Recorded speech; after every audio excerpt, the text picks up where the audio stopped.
हैं। उन्होंने कहा कि नहीं, आप ऐसे नहीं जा सकते, आप यहीं, आपकी ईद है कल और ईद आपकी अयोध्या में होगी और आप यहाँ पर सुबह में जो है यहाँ से जो है आप नहाएंगे धोएंगे, कपड़े वगैरह पहनेंगे, चाचा भी नहाएंगे कपड़े पहनेंगे। और फिर उन्होंने जो है भारत भैया ने और रिंकू भैया ने जो है और हमारे दोनों भाइयों ने, उन दोनों ने गर्म पानी कर दिया और उनको मतलब चारों ने मिलकर उनको नहलाया।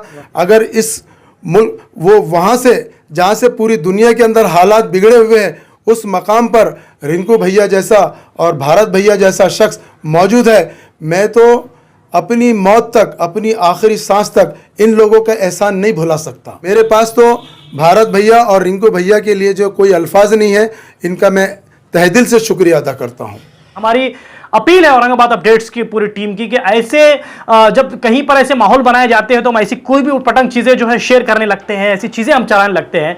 तो ऐसी भी चीजें हम चलाएं कि हिंदू मुस्लिम एकता का एक सबूत हमारे सामने जो आया है अयोध्या का, हम उस रिंकू को, उस भारत को, इन दोनों को सलाम करते हैं कि आपने एकता का सबूत दिया। और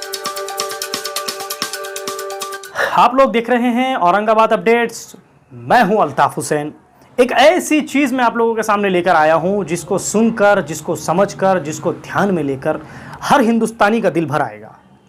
बात ही ऐसी है कि कहीं जगह हमने देखा है कि हिंदू मुसलमानों को लड़ाने की कोशिश की जा रही है, लेकिन होता यूं है, हमने अक्सर बड़ों से सुना है कि जो चीज़ जितनी दबाने की कोशिश की जाती है वो उतनी ज़ोर से ऊपर आती है। जैसे एक रबर का गेंद होता है, जितनी ज़ोर से दीवार पर मारा जाता है उतनी ज़ोर से वो अपनी तरफ आता है।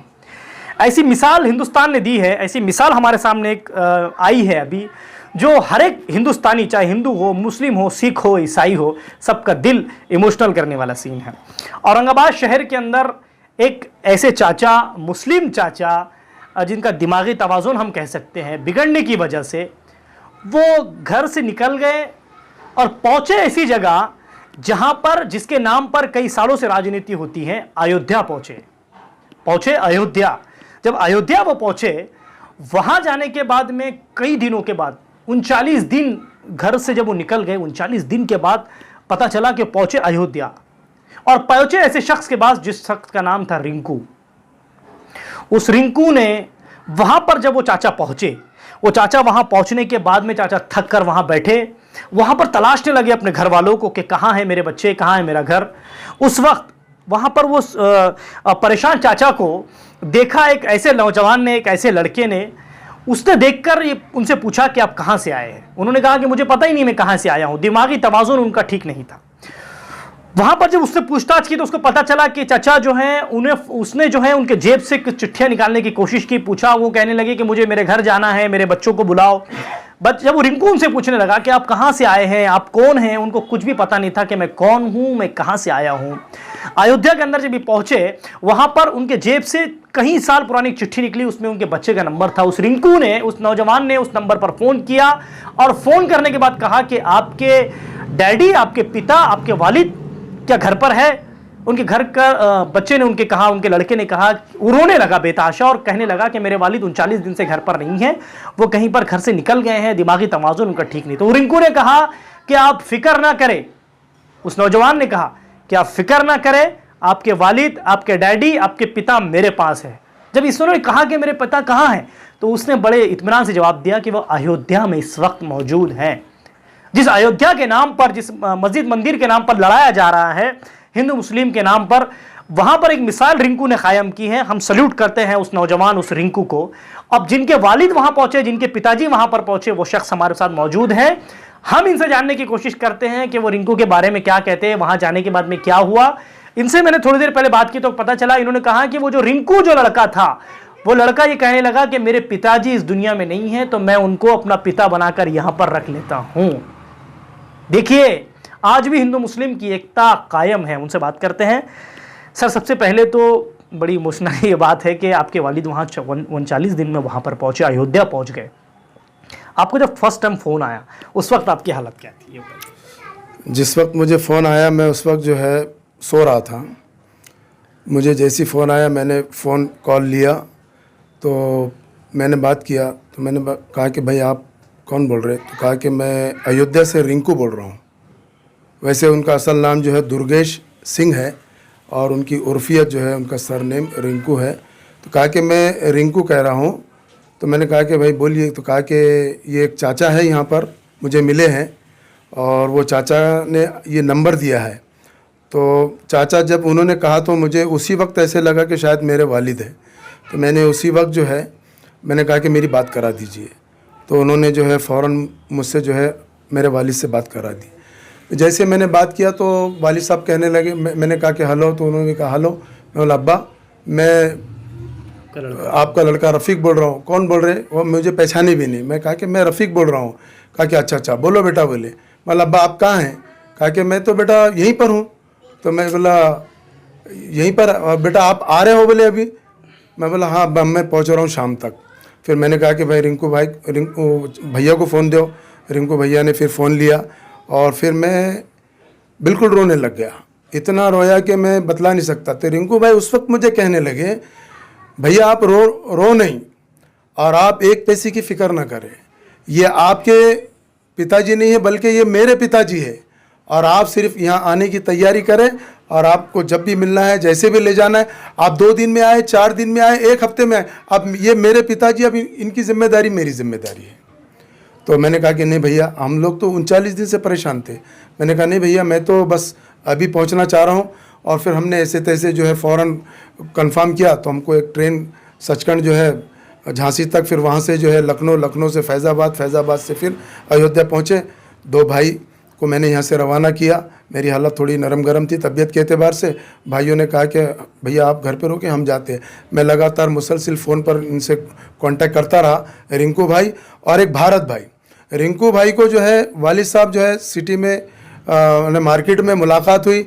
रिंकू ने जो है उनके पास शायद घर में रहने के लिए कुछ सेटिंग नहीं थी, तो उन्होंने जो है उनके दोस्त भारत बोल के हैं, वो भारत को भी मैं सलाम करता हूं। वो भारत भी जो है मेरा अपना भाई रिंकू। और भारत ने भी जो 2 साल अपनी होटल के अंदर रखा, दो दिन जो है अपनी होटल में रखा और उन्हें उनकी इतनी सेवा की और इतनी खिदमत की कि मैं बता नहीं सकता। वालिद साहब ने तो नहीं कहा, लेकिन जब मेरे 2 भाई पहुँचे तो जब वहाँ जाने के बाद पूरी नौइयत मालूम हुई, पूरी यानी उन्होंने 2 दिन कैसे उनकी खिदमत की, सेवा की, वो सब वहाँ जाने के बाद मालूम पड़ा। फिर रात हो गई थी, ये लोग 10 बजे पहुँचे।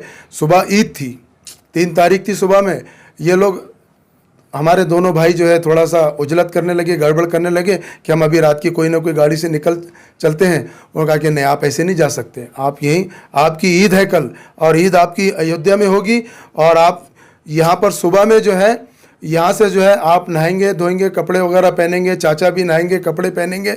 और फिर उन्होंने जो है भारत भैया ने और रिंकू भैया ने जो है और हमारे दोनों भाइयों ने, उन दोनों ने गर्म पानी कर दिया और उनको मतलब चारों ने मिलकर उनको नहलाया, साफ़ कपड़े पहनाए और फिर जो है ईद की पूरी तैयारी की।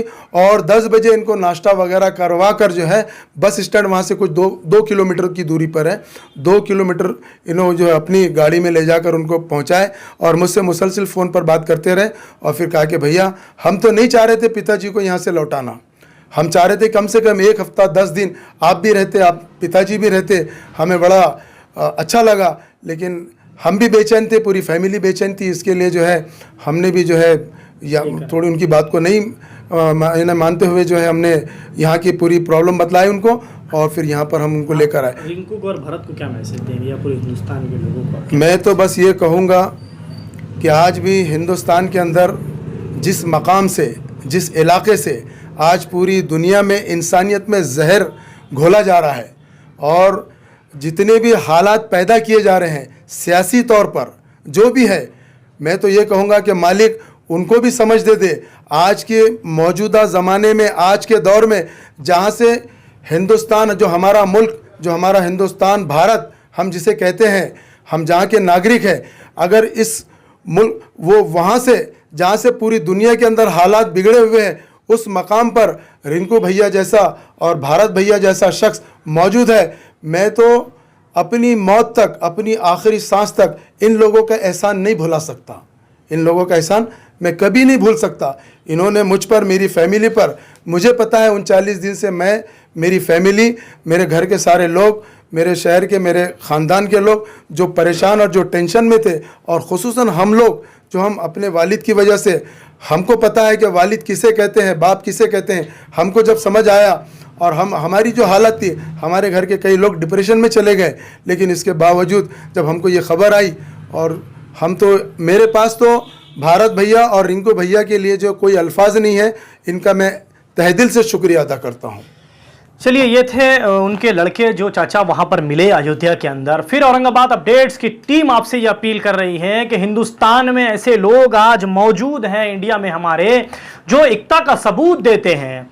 जैसा हमारे रफीक भाई ने ये कहा कि जिस जो सियासी तौर पर जो आग फैलाई जाती है वो बकवास है। हमारी अपील है औरंगाबाद अपडेट्स की पूरी टीम की कि ऐसे जब कहीं पर ऐसे माहौल बनाए जाते हैं तो हम ऐसी कोई भी उटपटांग चीज़ें जो है शेयर करने लगते हैं, ऐसी चीज़ें हम चलाने लगते हैं। तो ऐसी भी चीज़ें हम चलाएं कि हिंदू मुस्लिम एकता का एक सबूत हमारे सामने जो आया है अयोध्या का, हम उस रिंकू को, उस भारत को, इन दोनों को सलाम करते हैं कि आपने एकता का सबूत दिया, और औरंगाबाद अपडेट्स की टीम आप पर जो है सैल्यूट करती है। कैमरामैन जियाउल हक के साथ मैं अल्ताफ हुसैन, आप लोग देख रहे हैं औरंगाबाद अपडेट्स।